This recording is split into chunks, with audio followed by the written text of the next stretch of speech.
हमारे चैनल को सब्सक्राइब करें और बेल आइकन दबाएं।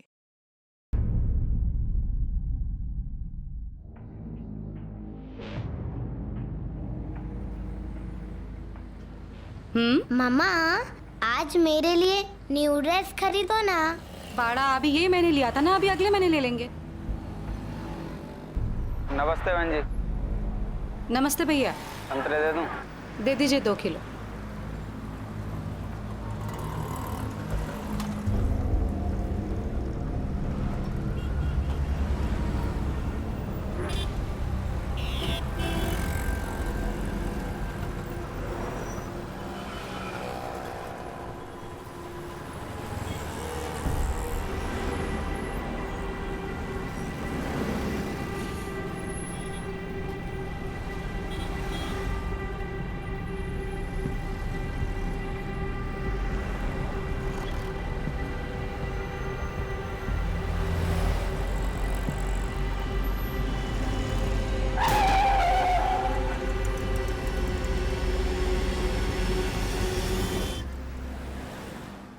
कहते हैं कि दुनिया में सबसे गहरा रिश्ता माँ और बेटी का होता है। वो माँ ही होती है जो बेटी के बोलने से पहले ही उसके मन की बात को महसूस कर लेती है।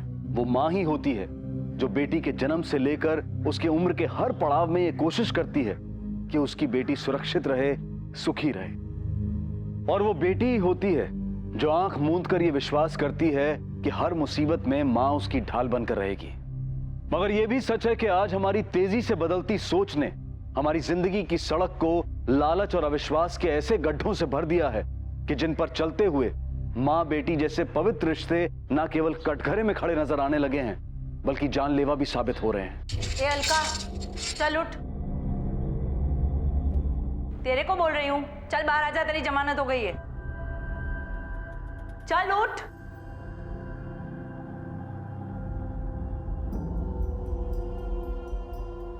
चल चल।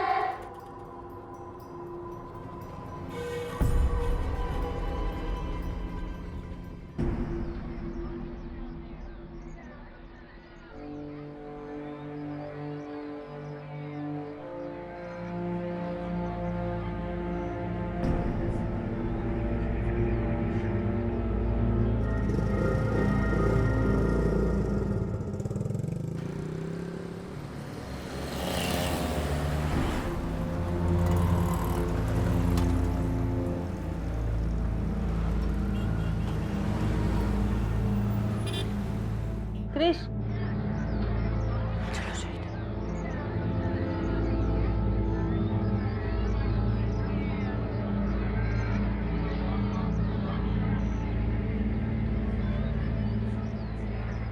देखो, इतना सब कुछ होने के बाद आराम से घूम रही है उसके साथ।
अलका, संभालो अपने आप को।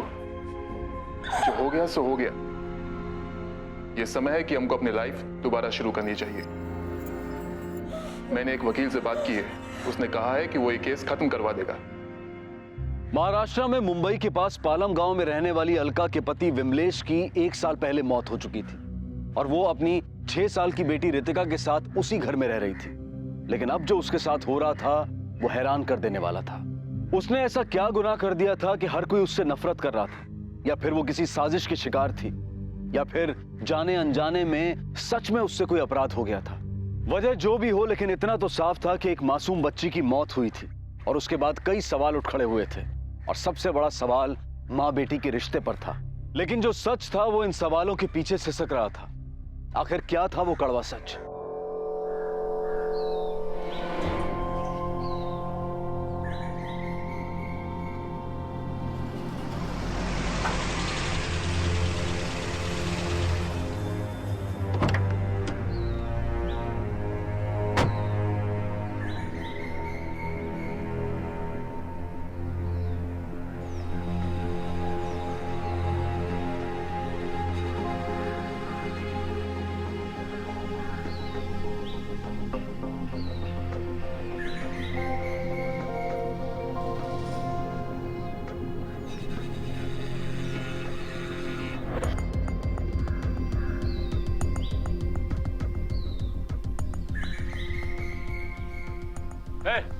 क्या नाटक लगा रखा है? निकलो यहाँ से, निकलो। हटाओ इसको। मैंने कहा ना मैं यहाँ से कहीं नहीं जाऊंगी। हटाओ। फट से निकल जा वरना बहुत ठुकाई होगी तेरी। चल। अरे छोड़ो मेरा हाथ। नहीं जाऊंगी। देखती हूँ कैसे नहीं जाएगी। कैसे नहीं जाएगी? नहीं जाऊंगी मैं यहाँ से। कैसे नहीं जाएगी? छोड़ दे।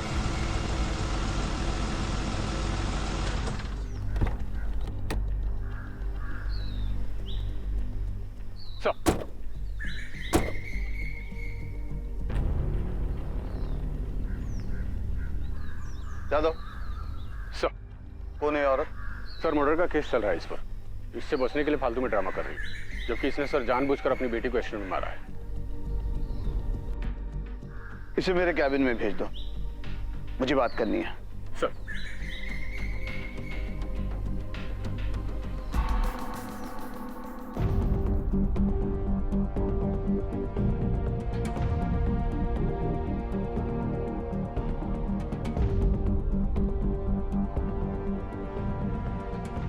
सर, सब इंस्पेक्टर जाधव ने मुझ पर हत्या का झूठा आरोप लगाया है। सर, अब आप ही कुछ कीजिए। Shiv, sir, you take charge of this case. मैं जादव से बोल दूंगा, he'll give you all the details. Yes sir. Sir, मेरे हस्बैंड की मौत के बाद मैं और मेरी बेटी अकेले रह गए थे। मम्मा, पापा कभी नहीं आएंगे ना?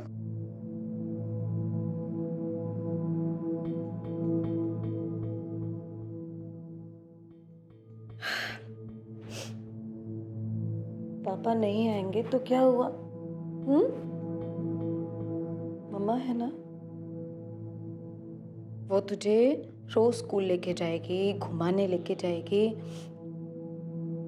और फिर जल्दी से ना बड़ी होके बड़ी अफसर बनना।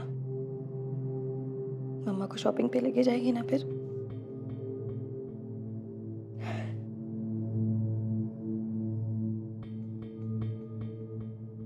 उसके बाद मैंने SKN कंपनी ज्वाइन कर ली ताकि खर्चा चलता रहे और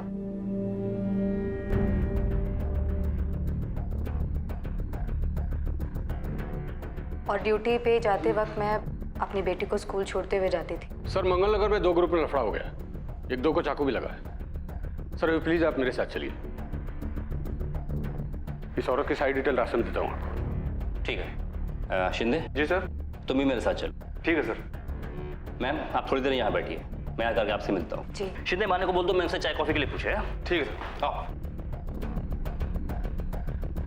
माने, मैडम पूछा, पानी पूछो।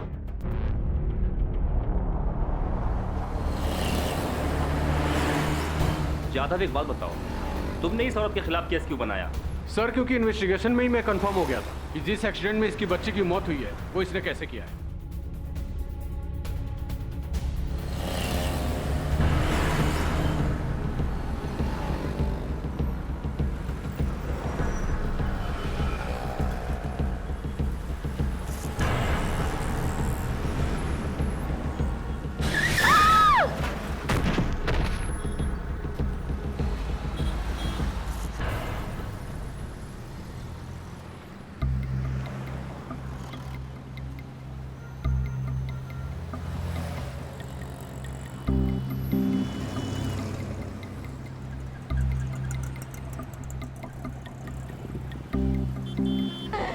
सर सड़क पूरे 30 फीट चौड़ी है और आगे से जो सिग्नल था वहां से बच्ची के स्कूल जाने के लिए अलका को राइट की तरफ मुड़ना था, लेकिन ऐसा करने के बजाय अलका ने अपनी स्कूटी की रफ्तार अचानक तेज करते हुए लेफ्ट की तरफ टर्न किया।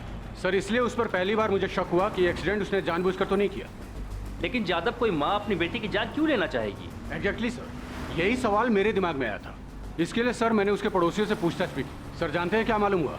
अरे काई की माँ साहेब, सौतेली बेटी थी उसकी। सौतेली? हाँ, विमलेश ने अपनी बीवी के मरने के बाद रितिका को संभालने के लिए अलका से दूसरी शादी की थी साहब। और जब तक विमलेश जिंदा था ना साहब, रितिका को लेकर दोनों में बहुत लड़ाई झगड़ा होता था। क्या बताऊं, परेशान हो गए थे हम तो। साहब, उसकी बेटी रितिका को मैंने खुद ने कार के नीचे आने से बचाया था। बड़ी लापरवाह माँ है साहब, ऐसा लगता है वो खुद अपनी बेटी को मरवाना चाहती है।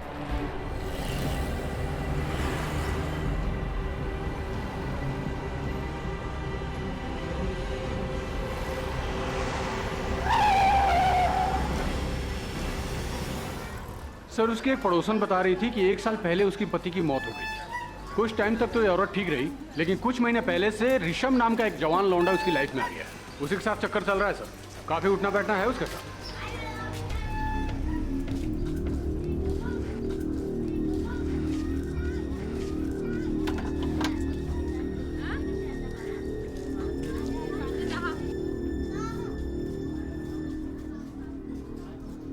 इसके मर्द को मरे अभी साल भर भी पूरा नहीं हुआ है और देखो कैसे गुलछर्रे उड़ा रही है।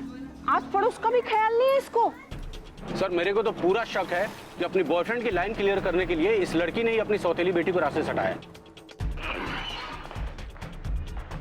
आपने पुलिस से यह बात क्यों छुपाई कि रितिका आपकी सगी बेटी नहीं सौतेली बेटी थी?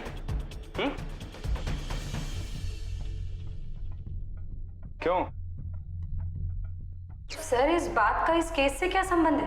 क्योंकि आपका अपने हस्बैंड के साथ रितिका को लेकर के रोज झगड़ा होता था। मुझसे पूछे बिना बाहर जाने की क्या जरूरत थी? परमिशन ली तूने मुझसे? परमिशन ली? इकड़ा इकड़िया, तेरे को बोला इधर आ तो इधर आने का। चली गई। मम्मी अहो, ये क्या करते तुम्ही? शर्म नहीं आती है तुम्हें? ए अलका, चुप। तूने पैदा नहीं किया इसको, ये मेरी बेटी है। समझ में आई तेरे? चल। रितिका, चल बेटा अंदर चल, मरने दे इसे।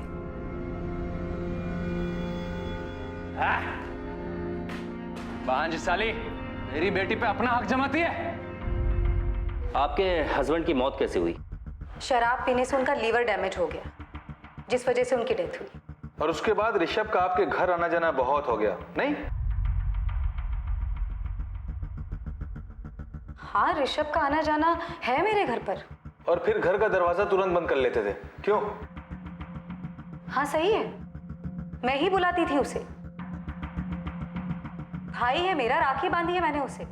रितिका, चल बेटा जल्दी से बुक निकाल, ऋषभ आ रहा है तुझे पढ़ाने।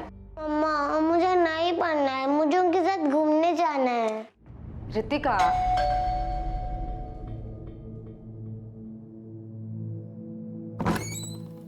ऋषभ आओ।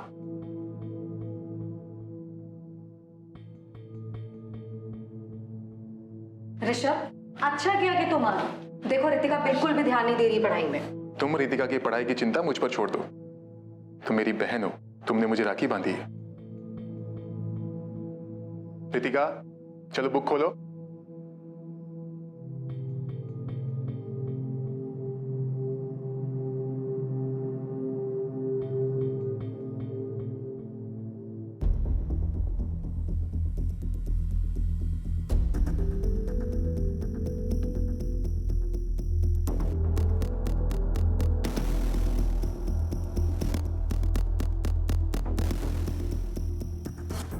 एक्सीडेंट वाली जगह पर सिग्नल के बाद आपकी बेटी का स्कूल सड़क के राइट हैंड साइड में है, फिर आप अचानक लेफ्ट हैंड साइड में क्यों मुड़ी थी? क्यों मैडम, याद नहीं आ रहा है या फिर सवाल समझ में नहीं आया?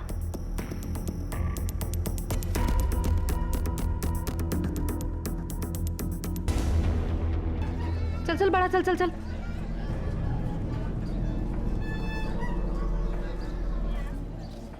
चल लवकर चल।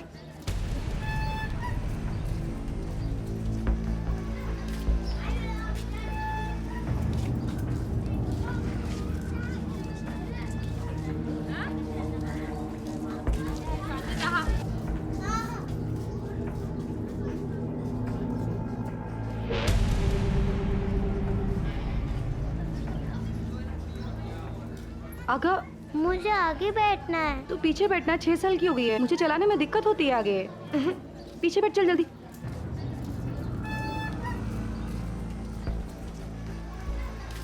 मम्मा मला फुगे पाहिजे।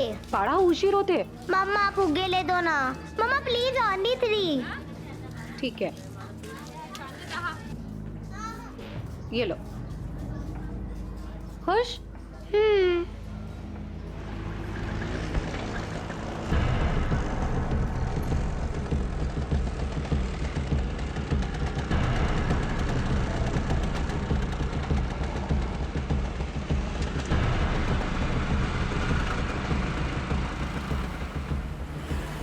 तो तू स्कूल लेकर जाएगी बलून अब? मम्मा आप बलून लेके चले जाना और शाम को लेके आना। अच्छा, मैं ऑफिस लेकर जाऊं तेरा ये बलून? हाँ, तो क्या हुआ? तो क्या हुआ शैतान? मम्मा मम्मा आइसक्रीम। हाँ? मम्मा प्लीज एक दिला दो ना। मम्मा प्लीज एक आइसक्रीम मैं कल नहीं खाऊंगी। पक्का प्रॉमिस, सच्ची मुच्ची।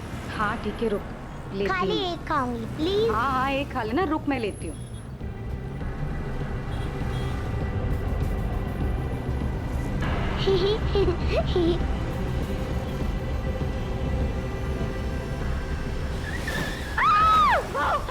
मेरे बच्चे गिर गए। भाव मेरी मदद करो। भाव, रितिका रितिका रितिका।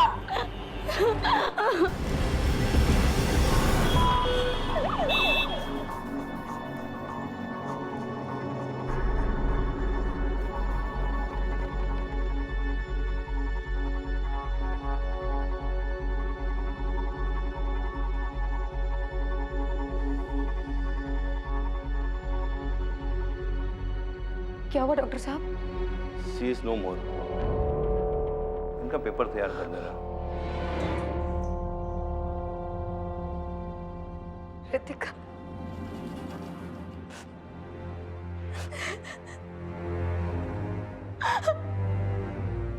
रितिका।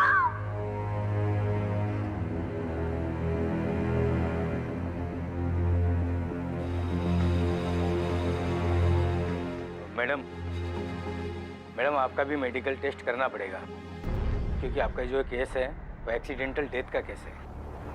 चलिए।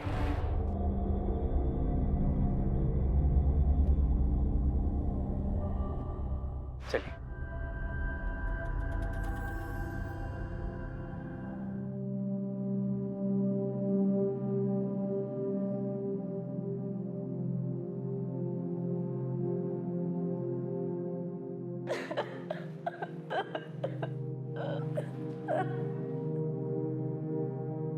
ये तो बदनसीबी है, कोई क्या कर सकता है। ये बदनसीबी नहीं है, हत्या हुई है। हत्या। ये क्या कह रही हो अलका? वो एक एक्सीडेंट था। नहीं ऋषभ, ये एक्सीडेंट नहीं था, हत्या हुई है। ये मेरी बेटी की हत्या हुई है इसमें। और पता है हत्यारा कौन है? वो लोग जिनकी लापरवाही के कारण सड़क पर गड्ढे बने।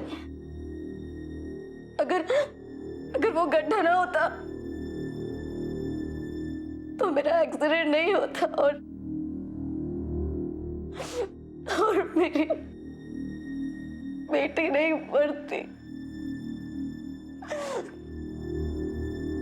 अगर उन हत्यारों को सजा नहीं मिली तो उन गड्ढों के कारण और भी कई रितिकाएं यूं ही मरती रहेंगी। देखो मैडम, आपकी प्रॉब्लम समझता हूं मैं, लेकिन ये सिर्फ एक्सीडेंटल डेथ का केस बन रहा है, हत्या का नहीं। अभी क्या गड्ढे के खिलाफ एफआईआर लिखूं मैं? लेकिन सर मैंने खुद पता लगाया, सड़क के ठेकेदार का नाम प्रदीप सावंत है और इंजीनियर का नाम राज पाटिल है। सर उन लोगों को इतना तो पता होगा ही नहीं कि अगर सड़क में कोई खराबी है तो उससे किसी की भी जान जा सकती है। सर उनकी लापरवाही के कारण गड्ढा बना और मेरी बेटी की जान गई।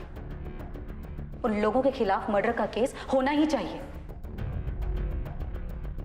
ठीक है, मैं आप लोगों की बात मान लेता हूं, लेकिन अभी मैं सिर्फ कंप्लेंट दर्ज करूंगा। पूरी जांच पड़ताल करने के बाद ही एफआईआर लिखूंगा।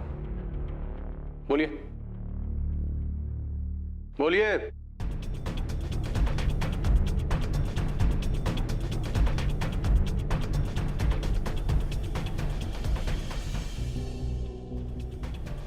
और उस दिन के बाद इस थाने के मैंने कई चक्कर काटे। हर दूसरे दिन आकर मैं यही पूछती थी कि उस ठेकेदार प्रदीप सावंत और राज पाटिल के खिलाफ कोई कार्रवाई हुई या नहीं, लेकिन हर बार मुझे यही जवाब मिला सर कि जांच चल रही है। और उसके 1 महीने बाद वो हुआ जो कोई सोच भी नहीं सकता। ले जा इसको। तुम लोग क्या कर रहे हो? हाँ, क्यों पकड़ के रखा है मुझे? क्या किया मैंने? क्या कसूर है मेरा? कोई बताएगा मुझे? ओ मैडम, जांच चेकिंग नहीं, तुमने एक्सीडेंट जानबूझकर किया है, इसके लिए लेके जा रहे हैं। क्या बकवास कर रहे हैं साहब? मैं ऐसा क्यों करूंगी? अपनी बेटी को क्यों मारूंगी मैं? मैडम, सड़क का एक तरफ का चौड़ाई 30 फीट है और वो गड्ढा सिर्फ 3 फीट चौड़ा और 2 इंच गहरा है। तेरे को छोटा सा गड्ढा दिखा और बाकी का 27 फीट सड़क नहीं दिखा। तू साइड से जा सकती थी ना, लेकिन तेरे को ऐसा करना ही नहीं था। तूने जानबूझकर अपनी स्कूटी गड्ढे में डाली ताकि तू अपनी सौतेली बेटी से छुटकारा पाकर अपने उस बॉयफ्रेंड ऋषभ के साथ शादी बना सके। चक्कर चल रहा है तेरा? ले जा इसको गाड़ी में। साहब मेरी बात सुनो साहब, ये सच नहीं है साहब, मुझे छोड़ो साहब। साहब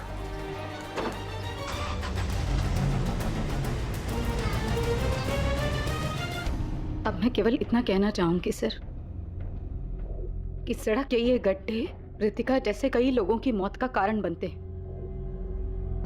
और सड़क बनाने वाले उन ठेकेदारों और इंजीनियर्स को सजा मिलनी ही चाहिए।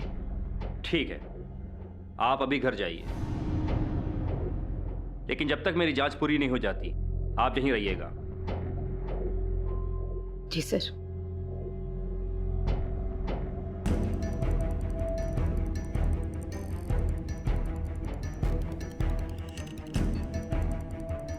सर, मुझे तो अब इन दोनों की बातें सही लग रही हैं। ये तो जांच होने के बाद ही पता चलेगा कि कौन झूठ बोल रहा है। देखते हैं।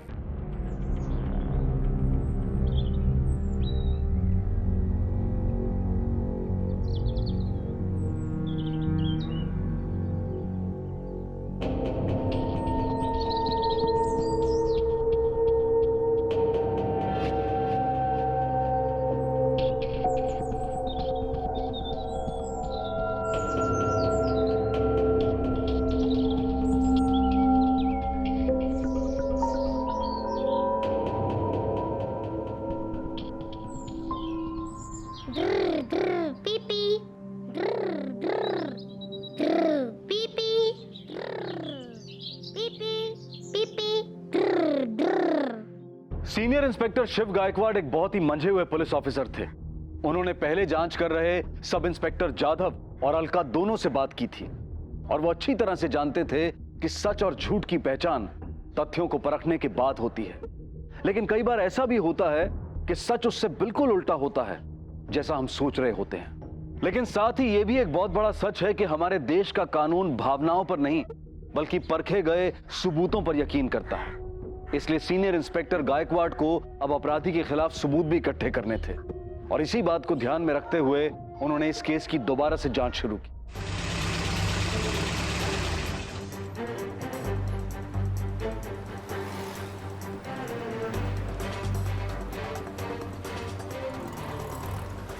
आओ। हाँ साहब, स्कूल जाते समय बच्ची यहाँ से आइसक्रीम खाई थी और वहाँ पर उनका एक्सीडेंट हुआ।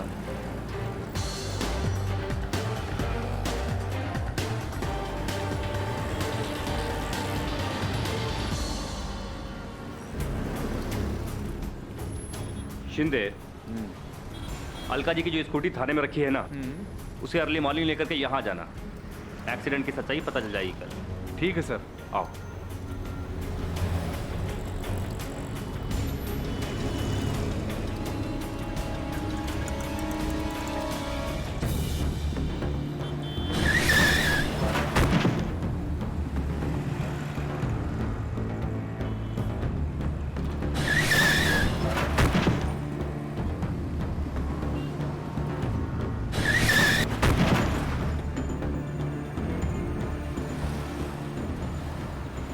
शिंदे। जी सर।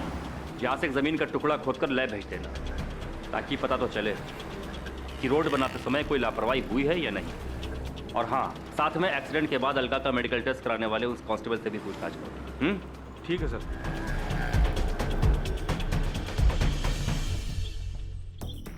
साहब, उस औरत को चोट तो बहुत लगी थी। क्योंकि डेथ का केस था, इसलिए मैंने उनकी मेडिकल रिपोर्ट बनवा ली है। ये देख लीजिए। ठीक है पटेल, तुम जाओ। Thank you sir.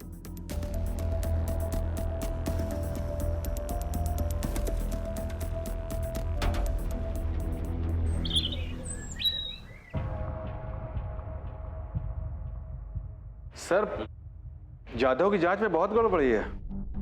ये देखिए सर, जिस समय एक्सीडेंट हुआ था वो करीब दिन के 11 बजे का समय था। क्योंकि उस समय सड़क पर भीड़ बहुत ज्यादा रहती है, इसलिए किसी के लिए भी 40 की स्पीड से ज्यादा गाड़ी चला पाना संभव नहीं है। जबकि जाधव ने रिपोर्ट में लिखा है कि अलका जी 60 की स्पीड से गाड़ी चला रही थी। अगर अलका ने जानबूझकर ये एक्सीडेंट किया होता तो उसे वैसी चोटें नहीं लगती जैसे कि अचानक गिरने से लगती। और सर, अलका के मेडिकल रिपोर्ट की भी अनदेखी की गई है, जो ये साबित करता है कि एक्सीडेंट में अलका को भी बहुत ज्यादा चोटें आई थी। शिंदे, जाधव से कहो कि मुझे इस केस के बारे में दोबारा बात करनी है। जी सर।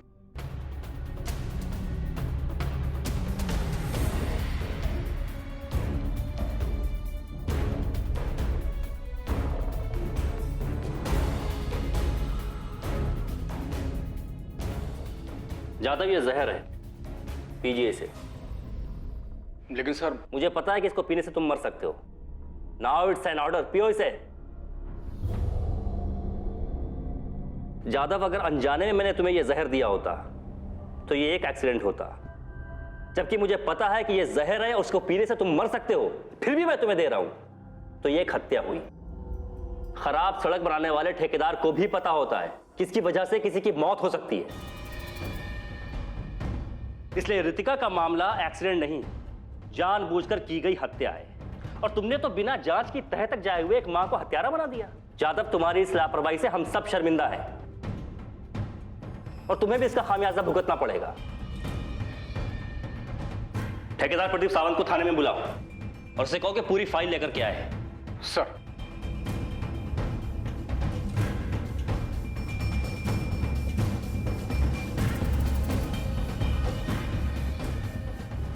सर, पता चला कि इनका एक फ्लैट अंधेरी में भी है, 2 भाई खल्ला में भी हैं।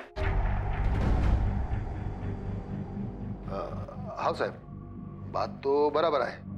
कौन से ग्रेड के ठेकेदार हैं ये? बी ग्रेड के। आप 3 साल से बी ग्रेड के ठेकेदार हैं और सरकारी ठेके में आपको इतनी जल्दी इतना मुनाफा हो गया। सड़क बनाते समय आपने जो मटेरियल यूज किया है उसके बिल और सरकारी इंजीनियर से उसके अप्रूवल के पेपर सब इसमें है ना? हाँ साहब, सब इसमें है। लेकिन साहब, आप बोलो ना, करने का क्या है? आप जो बोलेंगे मैं वही करूंगा। अब जो करना है पुलिस करेगी। और हाँ, मुझसे पूछे बगैर शहर के बाहर मत जाइएगा। साहब,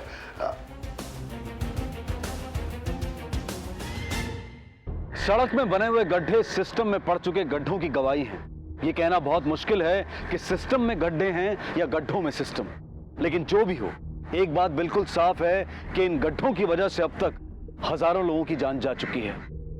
मिनिस्ट्री ऑफ रोड ट्रांसपोर्ट की एक रिपोर्ट के अनुसार हमारे देश में पिछले ही साल लगभग 4.5 लाख सड़क दुर्घटनाएं हुई और जिनमें तकरीबन 1,41,000 लोग मारे गए। और इनमें से 11,000 से ज्यादा दुर्घटनाएं सिर्फ सड़क पर बने गड्ढों की वजह से हुई, जिनमें 3,000 लोग मारे गए। और ये सब हमारी और आपकी बदकिस्मती नहीं है कि देश भर में हर दिन हर घंटे लगभग 16 लोग, यानी कि तकरीबन हर चौथे मिनट में हमारे किसी अपने की हत्या कर दी जाती है। दोषी कौन है?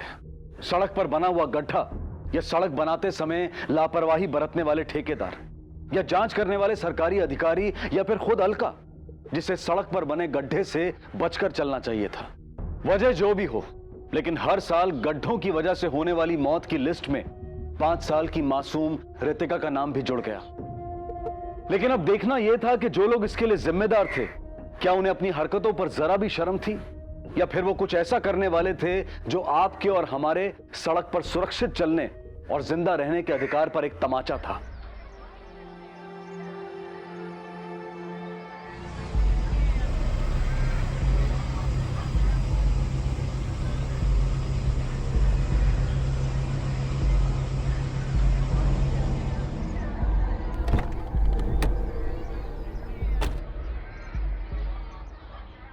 मैडम,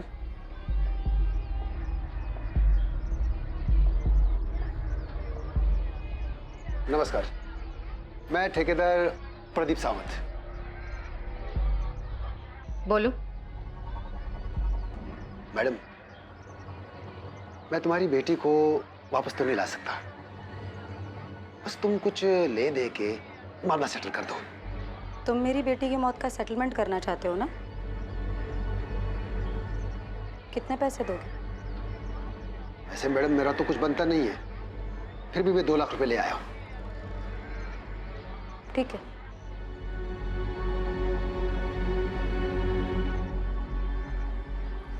बस तुम ये लिख दो कि तुमको मुझसे कोई शिकायत नहीं है, बाकी मैं संभाल लूंगा।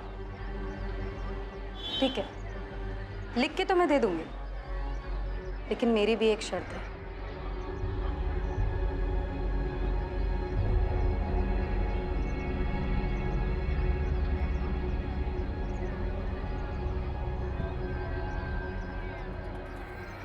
$2.5 लाख तो हो जाएंगे ना? बराबर ना? तो मैं ये सब तुमको दे देती हूँ, बस तुम मेरी बेटी की जान के बदले में ना अपने किसी बच्चे की जान ले लो, मामला सेटल हो जाएगा। ज्यादा होशियारी दिखा रही है ना मेरे सामने? ठीक है, तुमको जो मर्जी है करना कर, मेरा कुछ नहीं उखाड़ समझी? पकड़। चल रे, चल। मिस्टर पाटिल, आपके रिपोर्ट के हिसाब से इस केस में जिस गड्ढे की बात हो रही है वो सड़क पर किसी भारी चीज के गिरने की वजह से ही बने हैं ना? हाँ? जी, मैंने खुद फाइल चेक की थी। एक सवाल है पाटिल साहब से, क्या बारिश का पानी इतना भारी होता है कि सड़क पर गिरती ही सड़क गड्ढों से भर जाती है?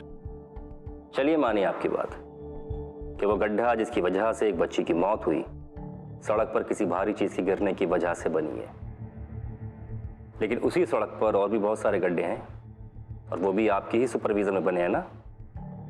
उनके बारे में आप क्या कहेंगे? पाटिल साहब, मुझे इस सड़क की पूरी रिपोर्ट चाहिए। तो ठीक है इंजीनियर साहब, मैं एक काम करता हूं, मैं ये सारी फाइलें ले जाता हूं, इसकी जांच करता हूं, जो जरूरी नहीं होगी उसे वापस कर दूंगा। ठीक है? नहीं।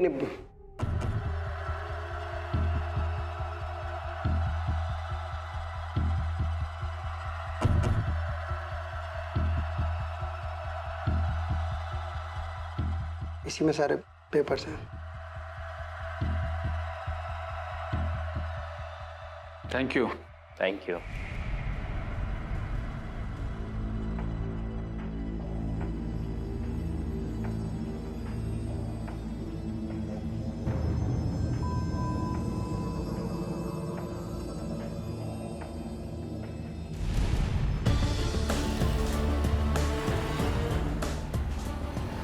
शिंदे। Yes sir. अब तुम्हें पता है ना कि हमें आगे क्या करना है? हाँ सर, अब हमें दोनों की फोन कॉल्स और बैंक के खातों की जांच करनी है, पर उसके लिए वी नीड परमिशंस। उसके लिए मैं एसपी सर से बात करता हूँ। ठीक है? ठीक है सर। जय हिंद सर।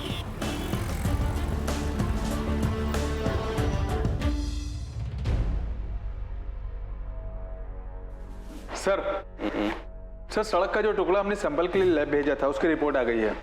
इसके अनुसार ना तो सही मटेरियल का इस्तेमाल किया गया है और ना ही सही टेक्निक का। और उनके फोन कॉल्स और बैंक रिपोर्ट? सर उसकी जांच भी मैंने कर ली है। अगर ठेकेदार और इंजीनियर को सजा दिलवाना है तो ये सबूत अभी भी काफी नहीं है, और अगर इन सबूतों को लेकर के हम केस फाइल करते हैं तो उसे साबित करने में बहुत समय लग जाएगा। जैन सर। और सर ऐसा कैसे हो सकता है? सर मैंने पूरी जांच कर ली है, सभी के खिलाफ हमारे पास सारे सबूत हैं। ओके सर, जैसा आप चाहेंगे वैसा ही होगा। ठेकेदार प्रदीप सावंत और इंजीनियर राज पाटिल की सारी फाइलें लेकर के आओ। Okay sir.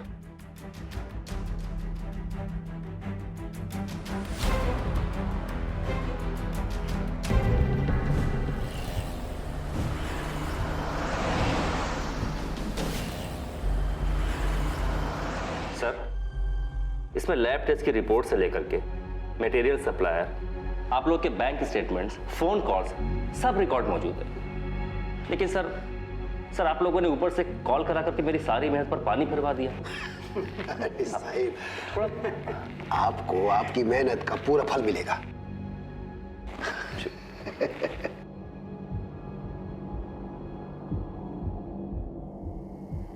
ये लीजिए, बाकी मामला रफा दफा होने के बाद।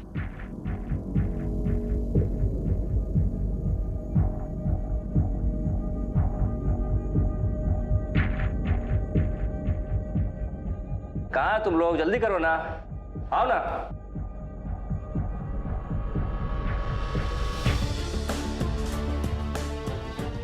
आ गए साहब। एंटी करप्शन डिपार्टमेंट से हैं सर। इधर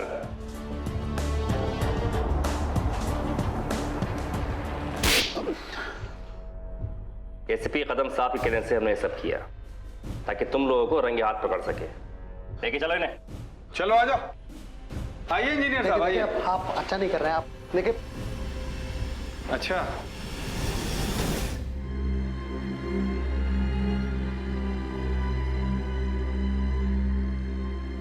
मम्मा, पापा कभी नहीं आएंगे ना?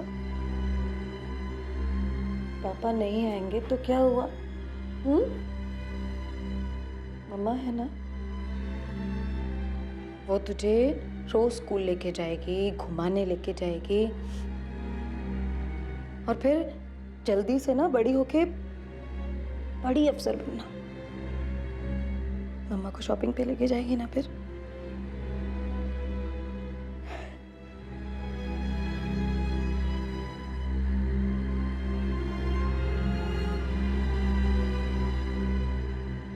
सारी जांच के बाद अलका पर लगे हुए सभी आरोपों को हटा दिया गया, मगर अलका के दिल पर लगे हुए जख्म अभी तक नहीं भरे हैं। वो आज भी हम सबसे सवाल करती है कि क्या मां और बेटी का रिश्ता सिर्फ बेटी को जन्म देने से ही जुड़ता है?